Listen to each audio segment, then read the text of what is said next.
2000 jaar terug was die Babeldag. Vandag is dit vir ons 'n goeie dag. En daar was 'n prys om betaal. Die koning van konings, die meester van meesters, het gekom en 'n prys kom betaal. Nou wat was die prys aan die kruis gewees? As ek 'n tema kan gee vir die boodskap, dan sal dit wees, wat was die prys? Hoekom was dit nodig vir Jesus om sy troon in die hemel te verlaat en af te kom aarde toe? Hoekom was dit nodig vir hom, wat die skepper is, deur wie alles, tot wie alles en vir wie alles geskape was, om af te kom en neer te daal aarde toe as 'n diensknegt en hier op aarde te kom dien? Hoekom was dit regtig nodig vir die Seun van God, hy wat die oppermag is, die hoogste gesag is? Hoekom was dit vir hom nodig om aarde toe te kom, om hier te kom verneder te word, om brutaal aangerand te word hierso, en homself te onderwerp onder 'n aardse gesag? Ons weet dat God kan nie ontkant gevang word nie. God kan nie verras word nie. God is alwetend, almagtig en is alomteenwoordig. God is van die begin tot die einde dieselfde. En hy het geweet die dag, toe hy gesê het, laat ons mense maak, na ons beeld en na ons gelykenis. Daai dag het hy geweet al, dat die mens hom sal val, en dat hy self die oplossing sou moes bring. En nogtans, het hy uit sy onselfsugtige liefde, het hy sy asem in die mens se neus geblaas, om die mens 'n lewende siel te maak. Hy kon daar besluit, nee, wil nie. Maar sy liefde is so onselfsugtig, so onvoorwaardelik, dat hy dit tog maar toe gedoen het. En omdat God se liefde vir ons so onbepaald groot is, het hy toe al geweet, dat hy nie die oplossing sal bring nie, maar dat hy die prys sal moet betaal vir ons. Nou wil ek vir ons sê dat, en hy het die prys kom betaal vir sonde, maar sonde is nie die verkeerde goedjies wat ons doen nie. Sonde is nie jou leens, die jokkery, dis nie jou rook en drink en vloek en losbandige lewe nie. Dis nie daai lelike goed wat ons doen nie. Nee, die sonde is om jou merk te mis. Sonde is om jou lewensdoel te mis. Om nie in 'n geregtigheid, in 'n geregtige stand voor God te wees nie. Dit is sonde.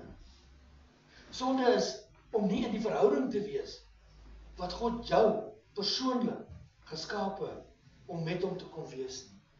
Daardie liefdesverhouding wat God na hinker met jou. Ons het dit opgesing hier vanoggend. Hy wil met ons wees. En die sonde is wanneer ons nie in daardie verhouding met hom leef nie. Die ander goeders wat ek genoem het nou, is maar net 'n uitvloeisel. Dis die simptome van so 'n gebroke verhouding. En dan kom jy uit 'n baie gelowige huisgesin. En dan was jou pa 'n pastoor, 'n predikant, 'n professor in teologie. En dan kom jy uit 'n familiegeskiedenis uit van predikante of van predikers of pastore of apostels. Dan kom jy uit so 'n geskiedenis uit. Dis dit tog glad nie 'n waarborg. Dis geensins 'n waarborg dat jy in 'n geregtige stand voor God is nie. Amen. Dit is 'n saak tussen jou en die Here.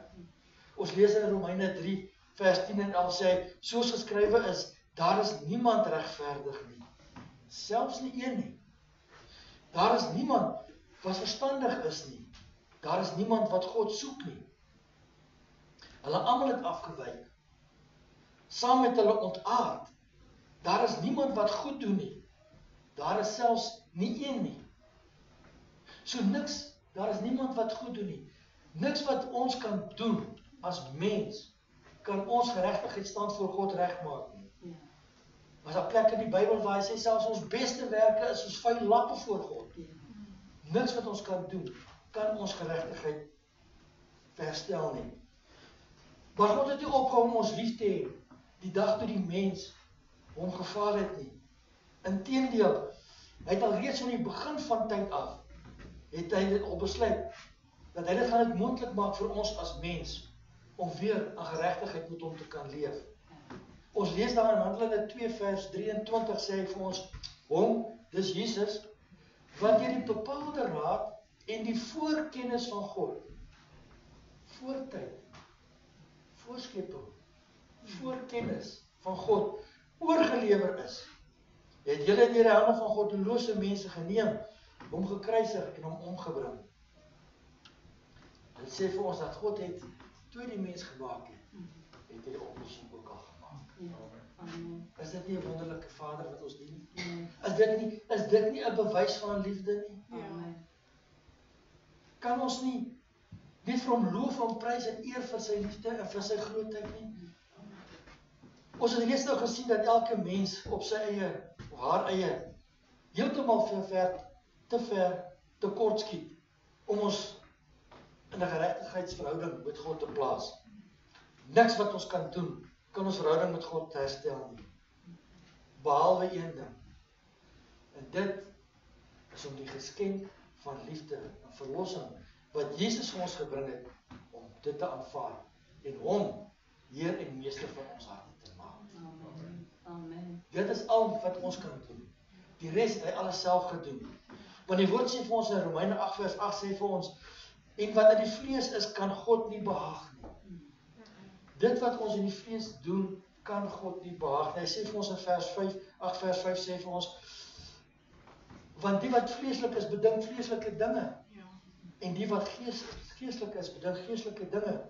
En die woord sê vir ons, dat God vir ons ingegryp het. In Romeine 8 vers 3 sê vir ons, want God het, wat vir die wet onmoontlik was, omdat dit kragteloos was deur die vlees, deur sy eie seun in die gelykheid van 'n gesondige vlees te stuur, en dit ter wille van die sonde veroordeel in die vlees.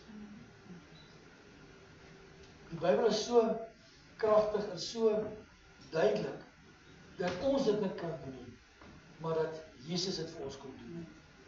Dit plaas vir ons, as ons dit kan besef en begryp, plaas dit vir ons in 'n benarde posisie, as ons dit nie aanvaar nie, as ons nie na die Here toe gaan nie. En dan lees ons verder ook, dat dit glad nie afhang van ons nie. As ons kyk na Romeine 5 vers 8, sê vir ons, maar God bewys sy liefde tot ons daarin, dat Christus vir ons gesterf het, toe ons nog sondaars was. Hy het nie gewag dat ons regmaak met hom nie. Hy het nie gewag dat ons eers terugkom na hom nie. Hy het dit gedoen, terwyl ons nog sondaars was. Vers 10 sê vir ons, want as ons, terwyl ons nog vyande was met God, versoen is deur sy dood van sy seun, hoeveel te meer sal ons deur sy lewe gered word, nou dat ons versoen is. En daar was 'n tyd gewees in my lewe, wat ek vyandig teenoor God gestaan het, wat ek nie van God wil gehoor het nie, wat ek regtig veragtelik teenoor hom was, wat ek sy naam gebruik het as 'n skelwoord om grappies te vertel. En hy het gekom, en hy het kom betaal, ongeag my fout. Ongeag my minagting vir hom. Het hy kom en hy kom betaal vir my. Wat 'n wonderlike Here het ons. Deur die kruisiging het God vir ons nie net sy liefde kom bewys nie, en kom verklaar nie, maar hy het ook ons kon verlos van die sonde, van daardie gebroke verhouding. Het hy ons kon verlos, en van die vloek van die sonde. Dit wat daai gebroke verhouding sy uiteinde is. Hy het ons kon verlos daarvan. Hy sê vir ons Kolossense 1 vers 13 sê, hy wat ons verlos het uit die mag van die duisternis, en oorgebring het in die koninkryk van die seun van sy liefde. Vers 14 sê vir ons, in wie ons die verlossing het, deur sy bloed, naamlik die vergifnis van ons sondes. Verder, tweedens, het hy van sy kant af ons kon versoen met onsself. 2 Korintiërs 5:18 sê vir ons, en dit alles is uit God wat ons met hom versoen het, deur Jesus Christus, en ons die bediening van die versoening gegee het. In al die ander godsdienste in die wêreld, alle afgodsdienste, poog die mens om by God uit te kom. Om by hulle aanbiddingsbeeld uit te kom. In ons verhouding met die Here, kom die koning. Hy kom versoen met ons. Hy doen die werk. Hy kom met die toenadering. En die ander godsdienste bring hulle offers. God kom en hy bring die offer. Sy seun. Vers 19 sê naamlik dat God in Christus die wêreld met homself versoen het, deur hulle misdade nie toe te reken nie, en die woord van die versoening aan ons toe te vertrou. As jy ooit gewonder het, my boetie en my sussie, hoekom het die Here jou kom red? As jy ooit gewonder het, wat se werk kan ek doen vir die Here? 2 Korintiërs 5:17 het vir jou die bediening van die versoening gegee. Amen. Hy het vir ons elkeen 'n bediening gegee. En dis waar ons kan wegtrek. Die bediening van versoening. Om ons met mekaar te versoen. Om mense met mekaar te versoen. Om ons met God te versoen. En om mense te help dat hulle versoenbaar is met God. Dat hulle hulle ore oopmaak en dat hulle hierdie geskenk van versoening wat hy gebring het, te gee, dit het aanvaar. So ons het die bediening van versoening, dit het vir ons kom gee. Boonbehalwe dit, derdens het hy vir ons dan ook genesing en herstel kom bewerk. Ons lees in 1 Petrus 2 vers 24, wat self, dis nou Jesus, ons sonde in sy liggaam op die kruis uitgedra het, sodat ons die sonde kan afsterwe en vir die geregtigheid kan lewe, deur wie se wonde julle genees is. Matteus 8 vers 17 sê, sodat vervul sou word wat gespreek is deur Jesaja die profeet, toe hy gesê het, hy het ons krankhede op hom geneem en hy het ons siektes gedra. Verder, die vierde plek, wat hy vir ons kom doen het en wat die kruis vir ons beteken, wat die kruis vir ons kom koop het, is hy het ook ons oorwinning kom gee, oor lyding en dood. Ons lees in 1 Korintiërs 15, vanaf vers 55 tot 57, dood, waar is jou anger? Ons het dit gesing vanoggend. Dit wys jy net hoe die Here ons kom voorberei vir sy woord. Dood, waar is jou anger? Doderyk, waar is jou oorwinning? Die anger van die dood is die sonde, en die krag van die sonde is die wet. Maar God sy dank, wat ons, God sy dank wat ons die oorwinning gegee het, deur ons Here Jesus Christus.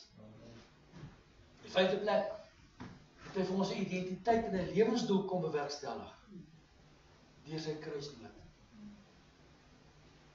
Kan ons sien, hoeveel aspekte het daardie dag vir ons ingehou. Hy sê vir ons in Galasiërs 2 vers 20, sê vir ons, ek is met Christus gekruisig. Ek leef nie meer nie, maar Christus leef in my. En wat ek nou in die vlees lewe, leef ek deur die geloof, deur die Seun van God, wat my lief gehad het, en homself vir my oorgegee. Weereens, die liefde van God kom deur in alles wat hy vir ons gedoen het. Onvoorwaardelik, en bovenal, en bo dit alles, het hy ook dan vir ons die hoop op die ewigheid gegee. Johannes 3 vers 16, hè? Want so lief het God die wêreld gehad, dat hy sy enige gebore seun gegee het, sodat elkeen, vyand, sondaar, elkeen, wat in hom glo, nie verlore mag gaan, maar die ewige lewe sal hê. Ons sien nie dat, jy sien hier dat God sy onvoorwaardelike liefde aan ons kom bewys het, deur die opoffering wat hy in die kruis kom doen het. Maar besef ons, wat was die prys wat hy betaal het? Ons sien dat ons het alle hierdie goeders gekry, dit is wat hy vir ons kom koop het, dit is wat hy vir ons verwerf het. Maar besef ons, hoe groot hy prys was aan die kruis. Hy daar aan die kruis, nie net ons sondes, ons gebreke verhouding, ons ongeregtigheid, ons afwykings, ons laster, ons buiteegtelike verhoudings, ons verslawings, ons haat, ons moord. Het hy het net tot hom gevat nie, op hom geneem nie, maar hy is vir ons sonde gemaak. Dit was nie net op hom nie, dit was in hom, dit was hy, daar aan die kruis. 2 Korintiërs 5:21 sê vir ons, want hy het hom wat geen sonde geken het nie, sonde vir ons gemaak, sodat ons kan word die geregtigheid van God in hom. Amen. God is ons sonde gemaak, dat ons geregtigheid kan, nie dat ons geregtigheid kan kry nie, maar dat ons die geregtigheid kan word. God het 'n groot plan. Sê volgens vir dit, God het die plan, hy het nooit 'n plan meer nie, al die regte plan. Van die begin af, het hy die plan. En ons moet in daai plan kom. Die vloek van die wet, wat ons moes tref, het hy ook op homself geneem, en hy het vir ons 'n vloek geword. Galasiërs 3:13 sê vir ons, Christus het ons losgekoop van die vloek van die wet, deur vir ons 'n vloek te word, want daar is geskrywe, vervloek is elkeen wat aan 'n hout hang. So ons kyk wat ons sien wat die prys betaal was. Ons het gesien wat vir ons gekoop was. Ons het gesien wat die prys is wat betaal was. Maar besef ons werklik waar, my boetie en my sussie, wat die kruis dood behels. Ons sien altyd hierdie prentjies van Jesus met 'n paar snytjies en 'n doringkroon, die beeldjies wat die wêreld vir ons gee. Maar besef ons werklik wat gebeur het daar. Onthou hy, die seun van God, is gevange geneem en soos 'n krimineel geboei.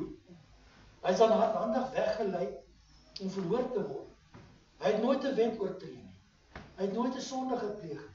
Hy het nooit verkeerd getrap nie. Hy het nooit 'n verkeerde woord gesê nie.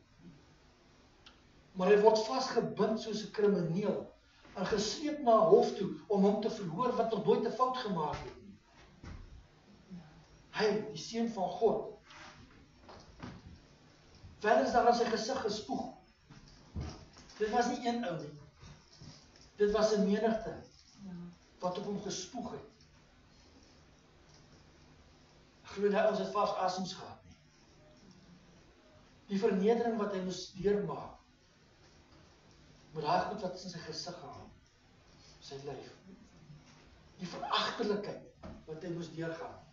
Hy wat net gekom het om te kom dien en te kom lewe vir ons verlossing.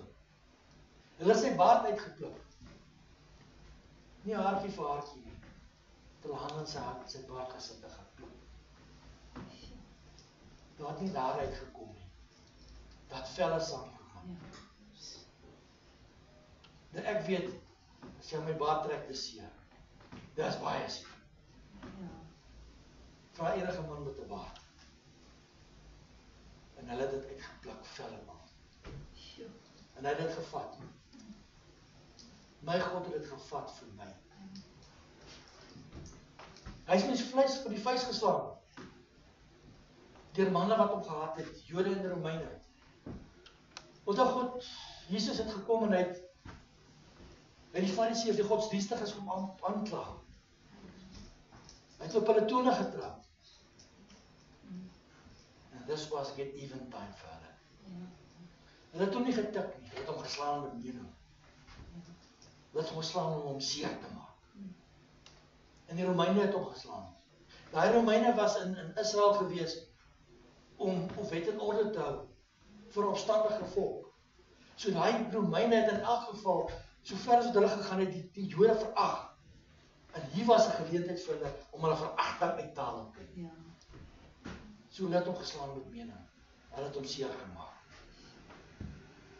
Hulle het hom geblinddoek.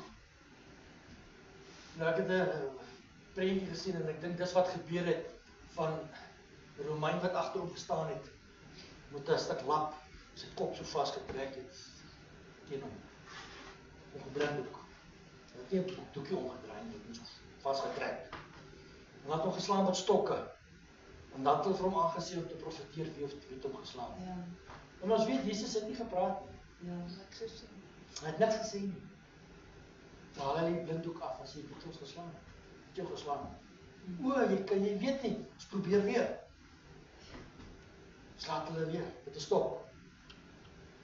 Haal die blinddoek af. O, jy weet nog steeds nie, ons probeer weer. Die vernyn in die lyding wat hy moes deurgaan. En ek dink nie dit was 'n stokkie nie, dit moes 'n redelik houtspar gewees het. Waarmee hy opgeslaan het. En hy het elke ou gevat. Dit moet nie vir jou, dis is vir jou.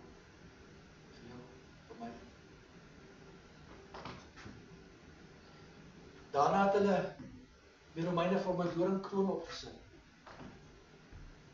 En ons dink, ons ken so doring. Hy suig. Lang, hy suig vas. En hy brand. Ja. En hy het daai kroon op sy kop gesit en het hom met die top by kop geslaan. En hy penne al dieper en dieper insink.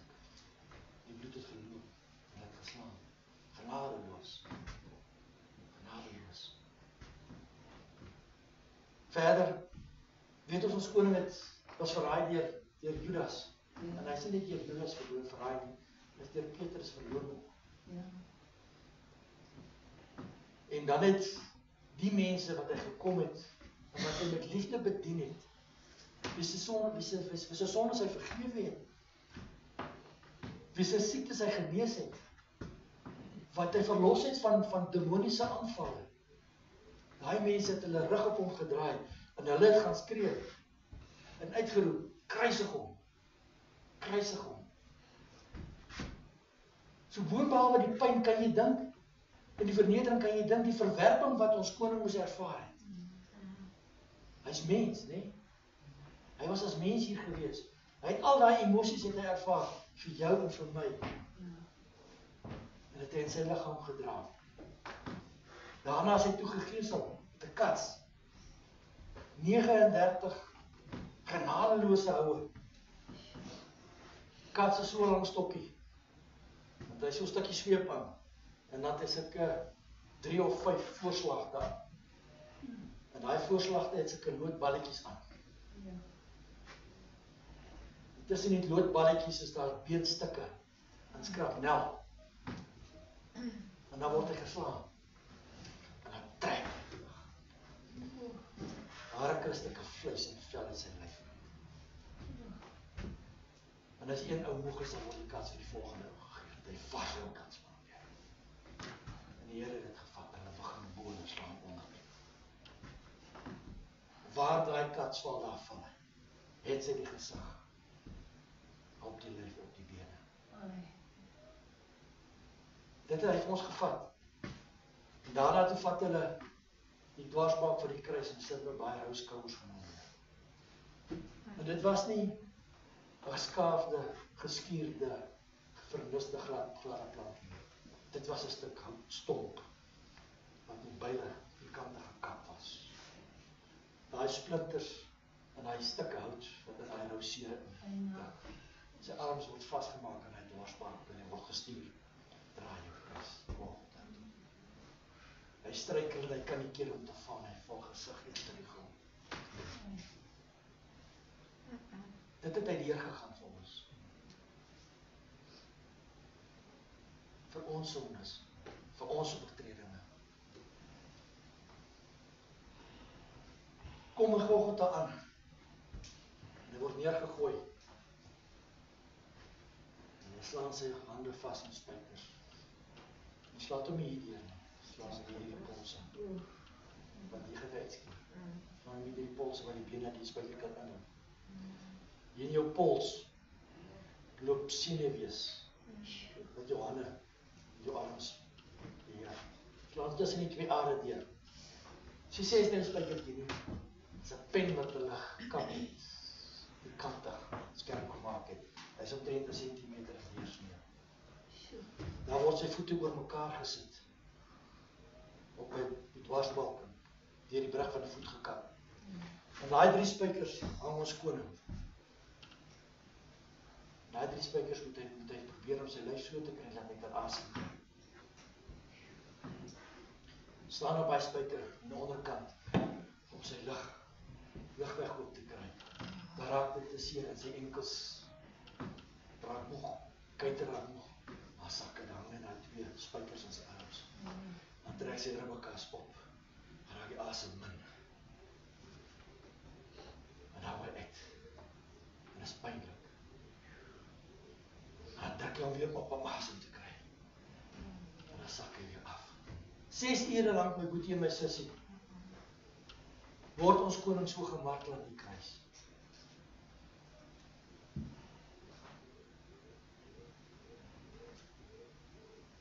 En gedurende daai marteling, dan moes hy ook ervaar, dat sy vader, dat sy verhouding met vader, verbreek word. Wat God met sy kop met sy aangesig wegdraai, omdat Jesus die sonde en die ongeregtigheid gemaak het vir ons. En vader draai sy kop weg. Hy kan nie sy seun so sien, hy kan nie sonde aankyk nie. God kan nie sonde aankyk nie. En Jesus roep uit, Eloi, Eloi, lama sabachthani. My God, my Vader, waarom het U my ook verlaat? Daar hang hy, verraai, verloor en verlaat. Dit was nie 'n ligte prys nie, my boetie, my sussie. Dit was nie sê nog met, maar sommer 'n kruisiging nie. Dit was 'n dierprys wat hy vir ons betaal het. En ten einde laaste, met sy laaste bietjie krag, trap hy op haar spyker. Hy trek sy longe vol asem en hy roep uit, Tetelestai. Dit is volbring. En die prys vir jou en vir my sonde, vir jou en vir my ongeregtigheid is betaal. Op daardie oomblik, dit is volbring. Niks meer hoef betaal te word nie. Niks meer nie. Hy het alles betaal. Hoe groot moet ons dankbaarheid nie wees nie, my broertjie, my sussie?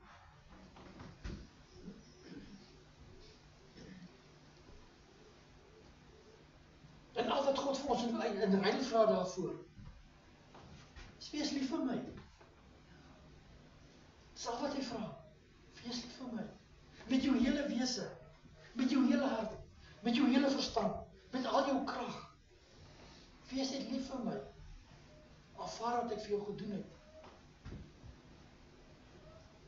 Kan ons dan stil bly en nie hierdie wonderlike geskenk wat ons ontvang het, hierdie wonderlike diereprys wat vir ons betaal is, kan ons stil bly en dit nie uitpasyn oor die hele wêreld nie? Kan ons hier uitstap vandag en nie vir iemand gaan vertel van wat Jesus vir hulle gedoen het aan die kruis nie? Dat dit is nie nodig dat hulle hel toe gaan nie. Dit is nie nodig dat hulle die aanslag van die vyand op aarde aanvaar nie, of beleef nie. Kan ons terughou om ons lewens voluit aan hom te wy, om voluit vir hom te lewe. Dit net bloot as 'n dankbaarheidsblad aan hom. Ek wil vra of ons moet gaan nadink oor dit. Ja. Kom ons gaan werk hierdeur. Ja. Gaan werk met die Here hierdeur. Dat dit oor my was en oor jou was. Dat God sy seun aarde toe moes gestuur het. Dat dit my skuld is dat hy moes kom. Om vir my verlossing van sonde te kom bereik, te kom bewerk. Dit was my skuld dat hy moes kom om my te kom versoen met hom. Dit was op my dat hy gekom het, of vir my wat hy gekom het, om vir my oorwinning te gee oor lyding en dood. Dood is die laaste vyand. Hy vir my genesing, en vir my gesondheidstoestand, en vir my gemoedstoestand, was hy verbrysel gewees. Hy vir my die ewige lewe kom gee. Om altyd, saam met hom. En daardie liefde wat hy van Adam se neus af bewys het aan die mens, tot aan die kruis, tot vandag toe waar ons hier sit en staan, dat ons altyd in daardie liefde, in daardie liefdesomgewing kan lewe. Hy het vir my identiteit kom gee, vir my lewensdoel kom gee in Jesus Christus. Ek is nie maar net hier nie. Ek is nie maar 'n ongeluk nie. God het 'n plan gehad. Hy het 'n plan met elkeen van ons. En in Jesus kan ons daardie plan uitlewe. Hy het vir my die vloek en die sonde kom word, sodat ek die geregtigheid van God in hom kan wees en in liefde met hom kan wandel. En aan die ander kant kan jy jouself indink dat die mens wat hierdie offer nie aanneem nie, hierdie offer van liefde en geregverdigheid van die hand wys, en hierdie prys wat betaal is in God se gesig teruggooi,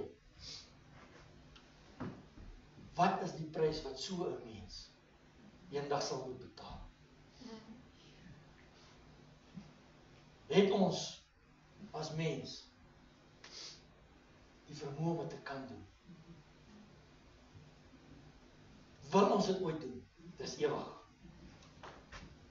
So my boetie, my sussie, ek wil vra as jy nog nie die keuse gemaak het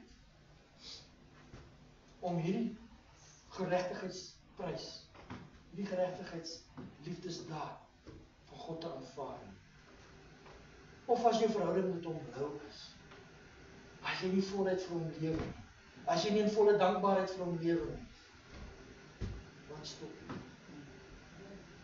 Wat keer jy? Hy het alles gegee. Kom ons gee op alles. Dis wat ek moet. Here,